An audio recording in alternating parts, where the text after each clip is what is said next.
नमस्ते, मैं डॉक्टर सोमवीर आर्य आप सभी योग जिज्ञासुओं का स्वागत करता हूं सीईसी की योग व्याख्यान माला के इस कार्यक्रम में। आज हम चर्चा कर रहे हैं गीता के चौथे अध्याय के संक्षिप्त सार, जिसमें ज्ञान कर्म संन्यास योग की चर्चा की गई है। तो किस प्रकार के कर्म बंधन का कारण बनते हैं और किस प्रकार के जो कर्म है वो बंधन का कारण नहीं बनते, इनको जानने का प्रयास करते हैं। अध्याय का संक्षिप्त सार हम पहले जान चुके हैं।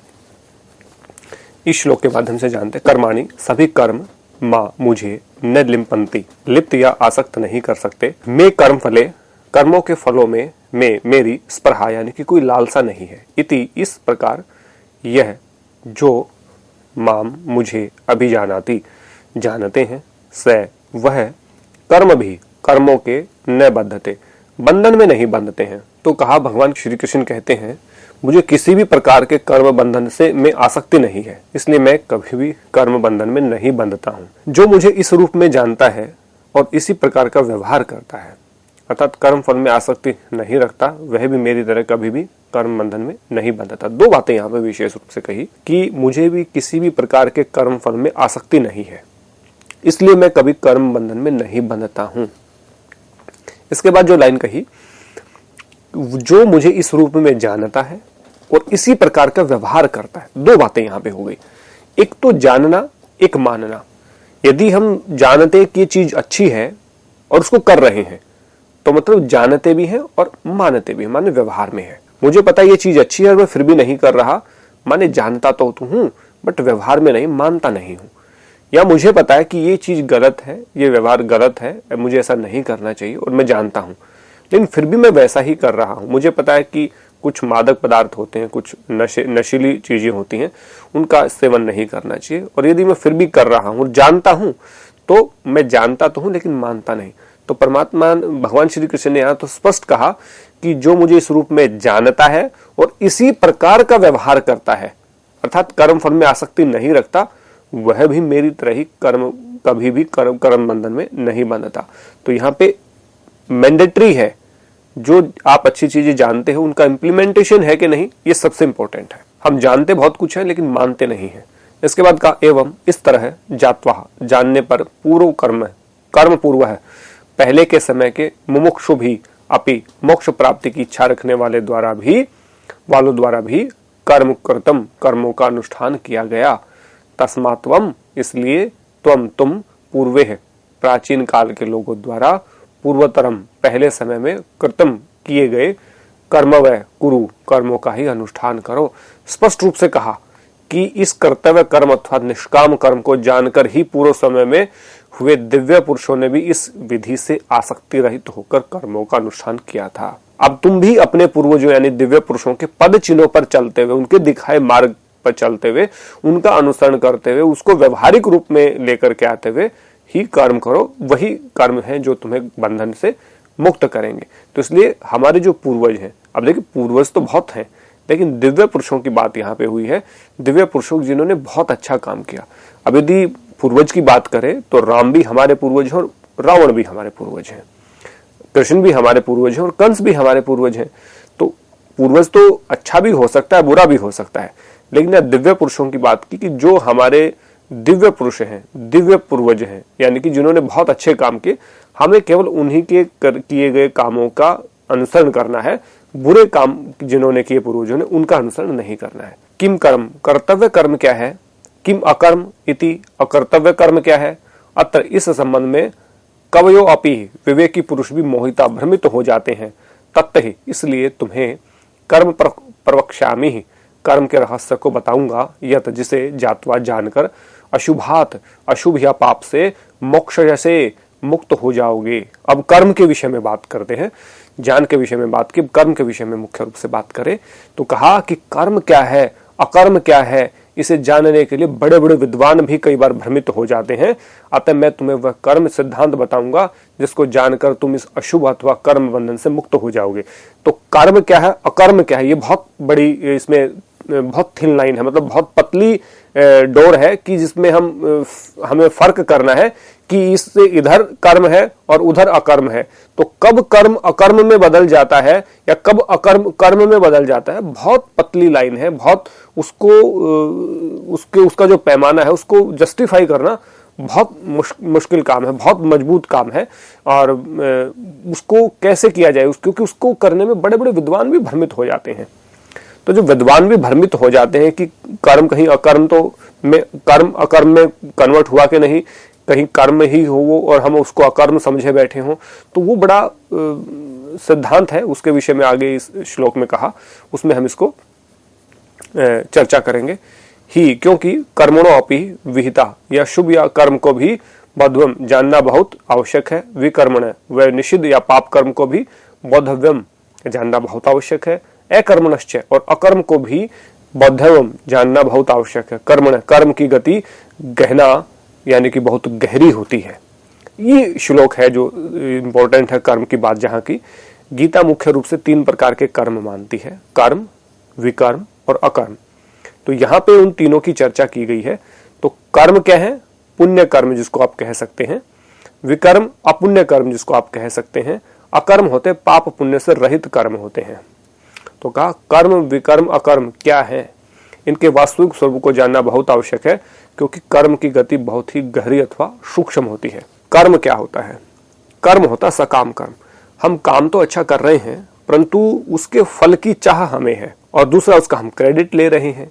अब सपोज करें आपने कोई भी अच्छा काम किया, आपने किसी को पानी पिला रहे हैं, गर्मी का मौसम है, किसी को कुछ फ्रूट बांट रहे हैं, और साथ में अपना प्रचार भी कर रहे हैं, फ्लेक्स लगा के कि भाई मैं ये कर रहा हूँ, ये संस्था कर रही है, या फला व्यक्ति के द्वारा ये काम किया जा रहा है।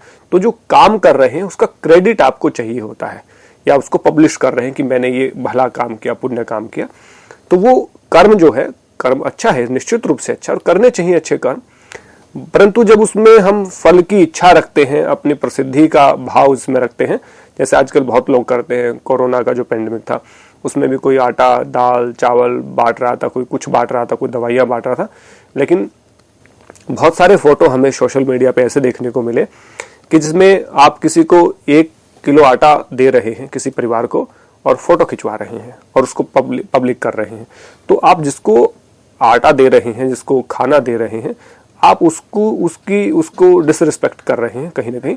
तो हमें लगता है कि आप कर्म करें, आपका कर्तव्य कर्म बनता है किसी की मदद करना, आपके पास यदि रिसोर्सेज हैं तो आप उसको दीजिए, परंतु उसको इस प्रकार से पब्लिश करना कहीं ना कहीं वो अपने आप को प्रमोट करना ज्यादा हो गया, बल्कि किसी की मदद करने से ज्यादा। तो इसलिए कई बार हम कर्म अच्छे कर रहे होते हैं, लेकिन उनके क्रेडिट के चक्कर में पड़ करके हम उसको ज्यादा फल की उसके ऊपर आधारित कर देते हैं। ऐसा हमें नहीं करना चाहिए। विकर्म क्या होता है? अपुण्य कर्म, किसी का नुकसान करना, किसी के ऊपर हिंसा करना, किसी का की हत्या करने का विचार करना, किसी के घर को जलाने का विचार करना, किसी के घर में डकैती या किसी के घर चोरी करने का जो काम है, या किसी को किसी भी प्रकार से परेशान करने का या किसी को नुकसान पहुंचाने का जो भाव है, वो विकर्म यानी कि अपुण्य कर्म है, जो बिल्कुल नहीं करने चाहिए, जिनको निषिद्ध कर्म कहा है। ऐसे कर्म यदि आप करेंगे तो जैसे हर देश में उसके लिए सजा का प्रावधान है, न्याय व्यवस्था अपना काम करती है, भारतीय दंड व्यवस्था उसमें काम करती है। तो सिर्फ जो विकर्म करता है उसको हम पापी या क्रिमिनल जिसको हम कह सकते हैं वो होता है। अकर्म क्या होता है? जो पाप पुण्य से रहित हो जाता है। माने वो काम करता है, ना वो पुण्य को प्राप्त करने की सोचता है, ना पाप का उसमें भाव देखता है, वो केवल कर्तव्य कर्म को करता है, और अकर्तापन के भाव से, कर्तापन के भाव से विमुक्त जो हो जाता है वो व्यक्ति अकर्म कर रहा है। तो कर्म और अकर्म में बहुत कम फर्क है। विकर्म तो बिल्कुल अलग हो गया, जिससे नुकसान ही नुकसान हो रहा है, हानि कर रहे हैं, किसी को परेशान कर रहे हैं। लेकिन कर्म और अकर्म में थोड़ा सा फर्क है। काम तो अच्छा कर रहे हैं, बट उसको क्रेडिट लेने के लिए कर रहे हैं, उसको दिखावे के लिए कर रहे हैं, या फिर हमारी मंशा ही उसकी मदद करने की है और उसका क्रेडिट लेने का कोई भाव नहीं है, तो अकर्म बन जाता है। बहुत सारे लोग कहते हैं अकर्म का मतलब कि ये कि कोई काम ना करो, खाली बैठ जाओ। ये बिल्कुल नहीं है, क्योंकि गीता कहती है कि एक पल के लिए भी आप बिना काम के नहीं रह सकते, इसलिए काम तो करना ही पड़ेगा। अब जब करना है तो किस प्रकार का करें? तो क्यों ना कर्तापन के भाव से विमुक्त होकर के करें। तो अकर्म को समझने के लिए ठीक वैसे ही है जिस प्रकार से 2 प्रकार के योगी की बात कही ना, वहां पे जो एक योग दर्शन में हम बात करते हैं तो विदेह योगी और एक प्रकृति लय योगी। तो विदेह योगी का अर्थ होगा बिना देह के, तो बिना देह के तो योगी हो नहीं सकता, क्योंकि कर्म तो देह से होने हैं, शरीर से होने हैं। जिस व्यक्ति ने ये समझ लिया कि प्रकृति पुरुष को ठीक से जान लिया, उसके बाद समझ लिया कि शरीर तो कर्म को करने का माध्यम है, ये कर्म इंद्रियां, ज्ञानेंद्रियां, मन, चित्त, अहंकार, बुद्धि, ये सब के सब जड़ हैं, तो वो क्या कहता है कि ये मेरा स्वरूप नहीं है, मैं तो यहाँ देह के अभिमान से रहित हो गया, कि तो मेरा नहीं है, मेरा होता तो मेरे साथ जाता, जबकि ये तो जला दिया जाएगा। तो जब व्यक्ति देह के अभिमान से रहित हो जाता है उसको विदेह योगी कहते हैं। तो ऐसे ही कर्तापन के भाव से जब विमुक्त हो जाता है कोई व्यक्ति, वो अकर्म कहलाता है। तो अकर्म हमें करने चाहिए, यानी कि पाप पुण्य से रहित, यानी कि निष्काम कर्म इनको कहा। आगे कहा कि इसके वास्तविक स्वरूप को जानना बहुत आवश्यक इसलिए है क्योंकि कर्म की गति बहुत ही गहरी अथवा सूक्ष्म होती है, बहुत सूक्ष्म होती है, बहुत पहचानना बहुत कठिन काम है। इसलिए कहा ना विद्वान भी भ्रमित हो जाते हैं। इसके बाद कहा यह जो कर्माणि कर्म में अकर्म को पश्यते देखता है, ये जो अकर्मणिचय और अकर्म में कर्म को देखता है वह सभी मनुष्यों में सबसे बुद्धिमान होता है। स वह युक्त योग से युक्त होता है, वह सभी कर्मों का अनुष्ठान करने वाला होता है।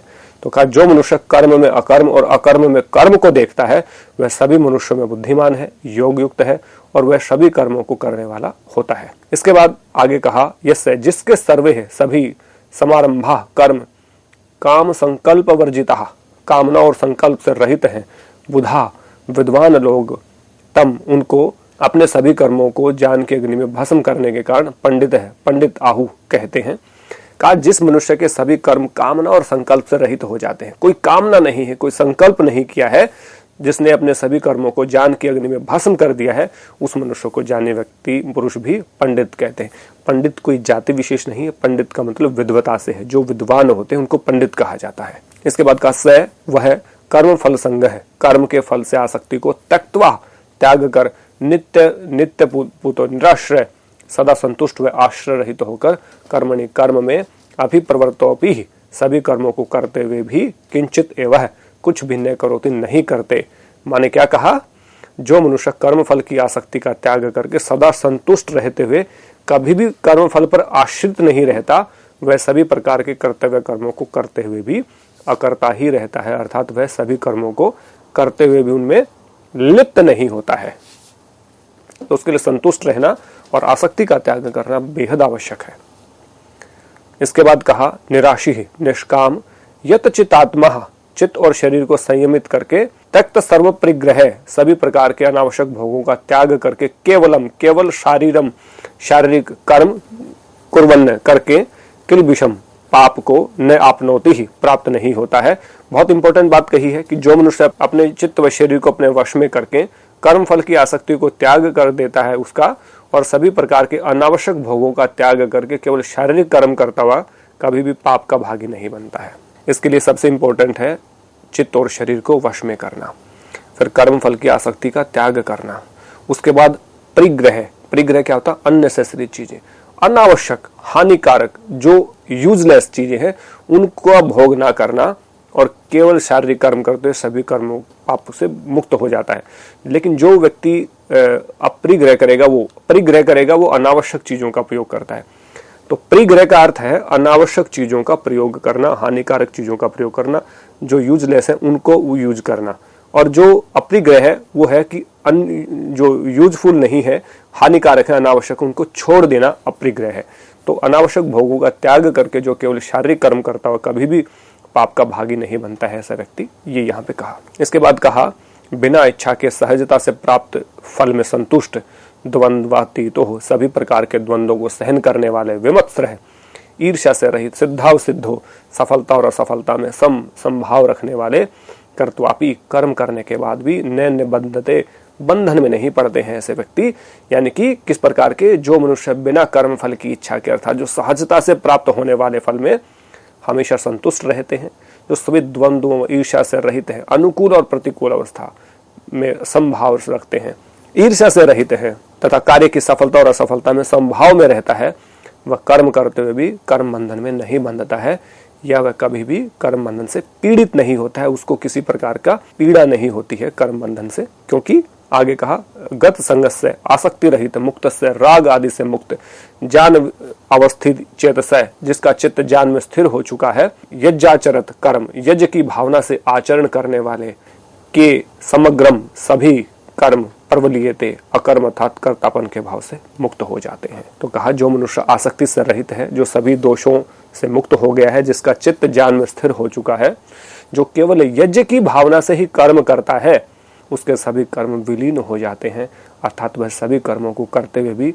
अकर्ता के भाव को प्राप्त हो जाता है। उसके लिए आसक्ति से रहित होना चाहिए, दोषों से मुक्त होना चाहिए, चित्त ज्ञान में स्थिर हो चुका हो, और यज्ञ की भावना, यज्ञ का मतलब सबके परोपकार की भावना रखने वाला व्यक्ति ही ऐसा कर सकता है। तो यज्ञीय भावना है जो सबका उपकार कहे, यानी कि जिस प्रकार सब, जिसमें सबका फायदा हो, सबका लाभ हो, ऐसे ही करना, किसी का भी अहित करने का विचार ना मन में करना, उसको हम यज्ञीय कर्म बोलते हैं। इसके बाद कहा यज्ञ में डाले जाने वाली आहुति ब्रह्म है, हवि ब्रह्मा है, घी भी ब्रह्मा है, अग्नि भी ब्रह्मा है। इसके विषय में जो हमारा जो पूरा जो चैप्टर आ रहा है अभी, ये पूरा का पूरा यज्ञ के बारे में, यज्ञ क्या है, यज्ञ शेष क्या है, बहुत इंपॉर्टेंट है। जैसे यज्ञ में डाले जाने वाली सामग्री भी ब्रह्मा है, यज्ञ करने के सभी पदार्थ भी ब्रह्मा है, स्वयं यजमान यज्ञ करने वाला भी ब्रह्मा है, अग्नि में डाली गई आहुति भी ब्रह्मा है, और यज्ञ से प्राप्त होने वाला फल भी स्वयं ब्रह्मा ही है, अर्थात सब कुछ ब्रह्मा ही है। इस प्रकार जब मनुष्य अपने अहम भाव को त्याग कर सब कुछ ब्रह्मा को ही समर्पित कर देता है, तब वह स्वयं भी उस ब्रह्मा में ही लीन हो जाता है। ये बहुत इंपॉर्टेंट बात है। और आगे यज्ञ शेष की बात और यज्ञों की जो बात की गई है बहुत इंपॉर्टेंट है। कहा अपरे कुछ योगी ने, योगी जन देव यज्ञ, देवों की पूजा के लिए यज्ञ का परिउपास्ते अनुष्ठान करते हैं। अपरे कुछ योगी ब्रह्मा अग्नावह, ब्रह्म रूपी अग्नि में यज्ञ द्वारा ही यज्ञ में आहुति उपजहूति आहुति डालते हैं। कहा कुछ योगी जन देवताओं की पूजा उपासना रूपी यज्ञ करते हैं, जिसको देव यज्ञ कहते हैं, और कुछ परमात्मा रूपी ब्रह्म अग्नि में स्वयं को समर्पित करके हवन करते हैं, माने ब्रह्म यज्ञ करते हैं, उसकी मंत्रों से पूजा उपासना, अर्थात अपने हम भाव को छोड़कर परमात्मा में पूर्ण रूप से समर्पण करते हैं। तो यज्ञ में मुख्य रूप से बताऊं 5 प्रकार के यज्ञ होते हैं। जो ब्रह्म यज्ञ होता है, सामान्य हम परमात्मा की पूजा उपासना मंत्रों के माध्यम से बैठ करके करते हैं, खाली वो ब्रह्म यज्ञ कहलाता है। देव यज्ञ जिसमें अग्नि प्रज्वलित होती है, जिसको हम सब ज्यादा हवन और यज्ञ के विषय में जानते हैं, उसको देव यज्ञ कहते हैं। उसके बाद कहा गया कि अतिथि यज्ञ, यानी कि जो अतिथि की सेवा शुश्रूषा होती है उसको अतिथि यज्ञ कहेंगे। चौथा जो पितृ यज्ञ है, जो हम अपने माता पिता पूर्वजों की सेवा कर रहे हैं। और 5वां है बलि देव वैश्य यज्ञ, यानी कि जो प्राणी अपना भोजन स्वयं नहीं पका सकते, उनकी भोजन की चिंता करना, उनको भोजन वितरित करना, वो बलिदेव वैश्य यज्ञ कहलाता। तो 5 प्रकार के यज्ञ मुख्य रूप से हैं। इनमें सबसे फेमस वो देव यज्ञ होता है, जिसमें अग्निहोत्र भी इसको हम कहते हैं। आगे यज्ञ शेष के बारे में बहुत अच्छी अच्छी बातें कही, उनको हम जान लेते हैं।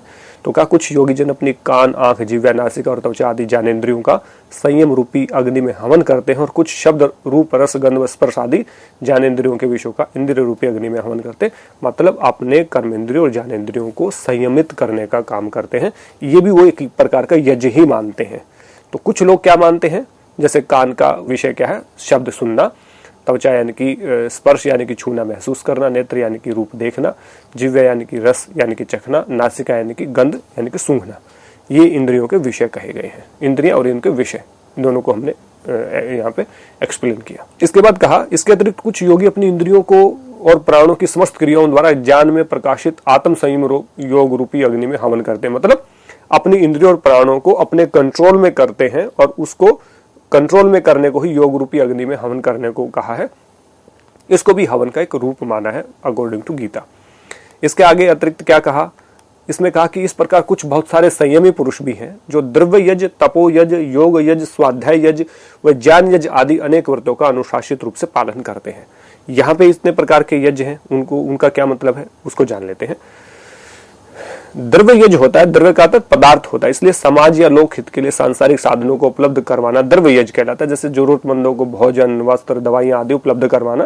जैसे कोरोना पैंडेमिक था, इसमें द्रव्य यज्ञ बहुत बड़े पैमाने पे हुआ, तो अभाव वाले व्यक्ति उनको वो चीजें उपलब्ध कराना। तपो यज्ञ क्या है, सभी प्रकार की अनुकूल प्रतिकूल परिस्थितियों को सहजता से सहन करते हुए कर्तव्य कर्म का पालन करना तपो यज्ञ कहलाता है। योग यज्ञ, योग साधना द्वारा शरीर व मन पर नियंत्रण पाकर मोक्ष मार्ग की ओर अग्रसर होना। स्वाध्याय यज्ञ, मोक्ष कारक ग्रंथों का अध्ययन करना। ज्ञान यज्ञ विवेक व वैराग्य आदि सद्गुणों का पालन करते हुए साधना मार्ग पर निरंतर बढ़ते रहना, ये क्या है? ज्ञान यज्ञ कहलाता है। ये यज्ञ अलग है। जो मैंने यज्ञ कहे हैं वो संस्कार विधि के अकॉर्डिंग कहे हैं, अकॉर्डिंग टू स्वामी दयानंद सरस्वती। वो गीता के अकॉर्डिंग नहीं कहे थे, जो मैंने 5 यज्ञ मुख्य रूप से माने। लेकिन गीता ने इन यज्ञों की भी बात की है, जिसमें हमारा द्रव्य यज्ञ से लेकर के तपो यज्ञ से लेकर के योग यज्ञ, स्वाध्याय यज्ञ और ज्ञान यज्ञ की बात की गई है। इसके बाद कहा, बहुत इंपॉर्टेंट है, कुछ साधक अपने आहार को नियमित करके, कुछ योगी साधक अपने अपान वायु को प्राण वायु में और प्राण वायु को अपान वायु में हवन करते हैं। वहीं कुछ दूसरे साधक प्राणायाम के लिए आरूढ़ होकर, यानी कि प्राण व अपान वायु की गति को रोककर, यह प्राणायाम की बात कही है। प्राण होता है जो श्वास हम ले रहे हैं, अपान होता है प्रश्वास होता है जो हम छोड़ रहे होते हैं। यानी कि यहाँ पे वायु की बात कही गई है, वायु और प्राण वायु की। तो अपान प्राण वायु होती है छाती में स्थित, अपान वायु होती है गुदा प्रदेश में। 5 प्रकार के प्राण हैं, प्राण, अपान, समान, उदान, व्यान। यहाँ पे 2 प्रकार के प्राणों की चर्चा की गई कि जो छाती में होता है वो प्राण होता है, गुदा प्रदेश में होता है अपान होता है। तो छाती में जो प्राण है उसको नीचे की तरफ प्रेषित करना, और जो अपान है जो नीचे है उसको ऊपर की तरफ लेकर के आने का प्रयास करना, और दोनों को मिला देना ही हवन करना कहते हैं। या दूसरे शब्दों में इसको कहा कि प्राण व अपान वायु को गति को रोक कर। तो प्राण और अपान की वायु को गति को रोक देंगे, यानी कि प्राणायाम क्या है? तस्मिन् सति श्वास प्रश्वास योग गति विच्छेद प्राणायाम है, यानी कि श्वास और प्रश्वास की सामान्य गति को रोक देना ही प्राणायाम कहलाता है। तो प्राणायाम की परिभाषा यहाँ पे दी गई है। तो प्राणवायु का प्राणवायु में हवन करते और सभी प्रकार साधु को सभी प्रकार के पापों से नष्ट करने वाला रहस्य ये होता है। तो ये भी प्राणवायु और अपानवायु को मैंने एक्सप्लेन कर दिया इससे पहले। अब कहा, हे कुरुवंशियों में श्रेष्ठ अर्जुन, यज्ञ से बचा हुआ अवशेष अर्थात यज्ञ शेष पदार्थों का सेवन करना अमृत के समान होता है। ऐसा करने वाले साधक उस सनातन परमात्मा को प्राप्त कर लेते हैं। इसके विपरीत जो लोग यज्ञ का अनुष्ठान नहीं करते वह इस लोक में संसार में सुख को प्राप्त नहीं कर पाते, फिर परलोक में तो सुख कैसे मिलेगा। यहाँ पे यज्ञ शेष की बात की। यज्ञ शेष की विशेषता है, यज्ञ में हम क्या डालते हैं? सुगंधित, बलकारक, पुष्टिकारक चीजें। तो यहाँ पे ये नहीं कि यज्ञ से के करते हुए जो पदार्थ शेष बचे उनको खाना यज्ञ शेष नहीं है। यज्ञ में घी का प्रयोग कर रहे हैं, घी का प्रयोग आप वैसे भी कर रहे हैं। उसमें अनाज का प्रयोग कर रहे हैं, डाल रहे हैं आहुति के रूप में, अनाज आप वैसे भी कर रहे हैं। मीठी चीजें डाल रहे हैं, मीठी चीजें आप खाते हैं। बलकारी चीजें, सूखे मेवे आप डालते हैं, सूखे मेवे आप खाते भी हैं। तो सुबह यज्ञ करते हैं और यज्ञ करने के बाद आप भोजन करते हैं, तो आप यज्ञ शेष ही खा रहे हैं, क्योंकि जो जो आप खाने के योग्य चीजें हैं उन्हीं को उसमें आप डाल रहे हैं। मीठी चीजें, सुगंधित चीजें, बलकारी चीजें, पुष्टिकारक चीजें, घी, ये सारी चीजें आप डाल रहे हैं। तो वैसे ही जो यज्ञ करके खाता है वो यज्ञ शेष है। जो यज्ञ के बिना भोजन करता है वो पाप को कमाता है। ये यज्ञ शेष की बहुत बड़ी विशेषता है। तो यज्ञ शेष का मतलब ये नहीं कि सामग्री, बची हुई सामग्री को खाना, ये यज्ञ शेष नहीं है। इसके बाद कहा, इस प्रकार ब्राह्मण अथवा वेद के मुख से ऐसे बहुत सारे यज्ञों के विषय में विस्तार पूर्वक कहा है। इन सभी यज्ञों को कर्म के द्वारा संपन्न हुआ समझकर ही मोक्ष की प्राप्ति संभव है। इसके बाद आगे जो बात कही उसमें मुख्य रूप से हम बात करें, सेवा भाव से उन तत्वज्ञानियों के पास जाकर उन्हें विधिवत रूप से श्रद्धापूर्वक प्रणाम करके उनसे प्रश्न करके उस ज्ञान को जानो। इस प्रकार वह तत्वज्ञानी तुम्हें अवश्य उस ज्ञान का उपदेश करेंगे। माने जब हम किसी के पास जाए कुछ सीखने के लिए तो सेवा भाव होना जरूरी है, और जाकर के विधिवत रूप से श्रद्धापूर्वक प्रणाम करके उनको जानेंगे, प्रश्नों को पूछेंगे, तो हमारी शंकाओं का समाधान विद्वान व्यक्ति निश्चित रूप से करेंगे। इसके बाद कहा, हे पांडव, उस ज्ञान को प्राप्त करने के बाद तुम फिर कभी यह मोह नहीं होगा अथवा दोबारा कभी इस मोह के जाल में नहीं फंसोगे। इस ज्ञान को जानने के बाद तुम सभी प्राणियों को पहले स्वयं में और फिर मुझ में देखोगे, यानी कि सभी प्राणी एक ही रूप है, ये इसमें कहा गया है। इसके बाद कहा कि यदि तुम सभी पापों को करने वाले पापियों से भी ज्यादा पापी हो और ये ज्ञान योग रूपी नौका है, तुम्हें सभी पापों से पार लगा देगी, जिसके बाद तुम्हारा जीवन साधु अथवा सन्यासी की तरह हो जाएगा। तो कितने भी पापी हो, ज्ञान योग तुम्हें मुक्त करने के लिए सबसे एलिजिबल है। उसके बाद कहा, जिस प्रकार से तीव्र जलती हुई अग्नि ईंधन को भस्म कर देती है, उसी प्रकार ज्ञान रूपी अग्नि आप मनुष्य के सभी कर्मों को, यानी कि पाप पुण्य को नष्ट करके निष्काम कर्मयोगी बना देती है। इसके बाद कहा, लोक संसार में जो सामान्य व्यक्ति पवित्र अन्य कोई साधना विद्यमान नहीं है। जिस साधक का योग सिद्ध हो गया वो कुछ ही समय में बिना प्रयत्न के अपने आप सबको प्राप्त कर लेता है। इसके बाद कहा, जो जितेंद्रिय साधक अपने सभी इंद्रियों पर पूर्ण नियंत्रण पा लेता है, उस ज्ञान को प्राप्त करने के लिए श्रद्धापूर्वक साधना में निरंतर लगा रहता है, वह ज्ञान को प्राप्त करता है और उसी को परम शांति की प्राप्ति होती है। अब परम शांति की प्राप्ति होगी, उसके बाद क्या है कहा, लेकिन जिस साधक में ज्ञान व श्रद्धा का अभाव है, अर्थात कुछ नहीं जानता नहीं, जिसमें श्रद्धा भाव है, जो संदेह रखता है, उसका निश्चित रूप से नाश हो जाता है। ऐसे अज्ञानी अश्रद्धा व संशय से युक्त मनुष्य को इस लोक में सुख कहाँ मिलेगा, तो परलोक में तो कैसे ही मिलेगा। तो जो संशय है, जो अश्रद्धा है, जो अज्ञान है, वो आपके नाश का कारण बनता है। और इसके बाद अंतिम सूत्र से पहले कहा, है धनंजय, जिस मनुष्य ने योग द्वारा अपने सभी कर्मों का समर्पण ईश्वर में कर दिया है और ज्ञान योग द्वारा अपने सभी संशयों को दूर कर लिया है, उस आत्मज्ञानी पुरुष को कर्म बंधन कभी नहीं बांधते हैं। और यदि कर्म बंधन नहीं बांधेंगे तो क्या होगा, उसके बाद कहा, इसलिए हे भारत, तुम हृदय में बैठे उस अज्ञान से जनित संशय को ज्ञान रूपी तलवार से काट कर स्वयं को समस्थिति में स्थिर करके योग की शरण में आके अपने कर्तव्य कर्म को करने के लिए खड़े हो जाओ, अर्थात युद्ध करने के लिए तैयार हो जाओ। आज हमें एक दूसरे से युद्ध नहीं करना है, आज हमें अपने विकारों से, अपने संशय से, अपने अश्रद्धा से, अपने अज्ञान के खिलाफ युद्ध करना है। वही उसी के लिए तत्पर होकर डट करके खड़े हो जाओ, यही इस का मैसेज है। तो आशा करता हूँ ये पूरा मैसेज आपको समझ में आया होगा।